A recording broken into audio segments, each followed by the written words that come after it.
The feudal life.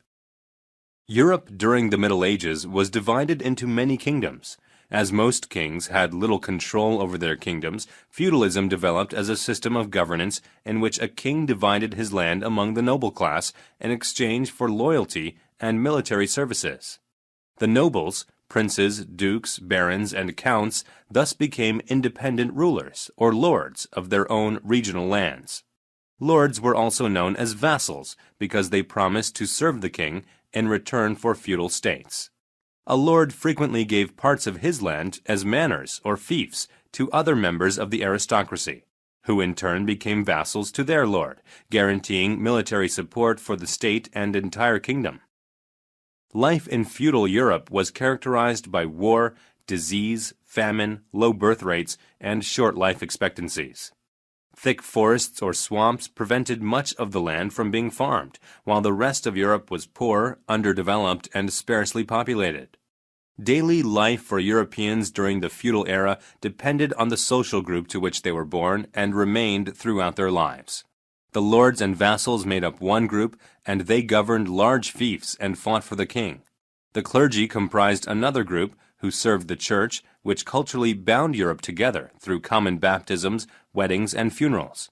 Finally, on the lowest end of the socioeconomic ladder were the peasants, who worked for the fiefs to support themselves and their lords. The life of a lord centered around fighting. Lords were often deemed knights upon deciding to spend their lives as professional warriors, and summoned with them to battle all knights living as vassals on their lands. The knights wore heavy armor, rode huge war horses, fought with heavy swords called lances, and followed the code of chivalry. In times of peace, jousting tournaments, or staged combats between two armed knights, provided entertainment for lords and vassals. The nobility also entertained themselves with gatherings at the lord's manor house or castle, during which the lord and his knights feasted, drank, gambled, and played dice, checkers, and chess. The lord's wife, called a lady, ruled the household servants, yet had few rights. As neither lords nor their ladies considered education important, few could read or write. The lives of the clergy varied according to wealth and status, with most high-ranking clergymen such as bishops being of noble birth. They devoted their lives to the church, yet they remained rulers of large fiefs and lived with the same wealth and power of military lords. Monks, who lived within the monasteries and devoted their time to religious scholarship, were also members of the clergy, whose days were filled with studying, praying, and participating in church services. Many peasants joined the clergy as village priests, who typically resided in small cottages near their churches, where they offered advice, helped settle disputes, and performed religious ceremonies. But becoming a member of the clergy was not necessarily a passport to wealth, as most priests lived the poverty-stricken life of the peasants which they served. Peasant families lived in crude huts furnished with straw-filled bags. A typical peasant diet included black bread, eggs, poultry, and whatever vegetables their fields produced.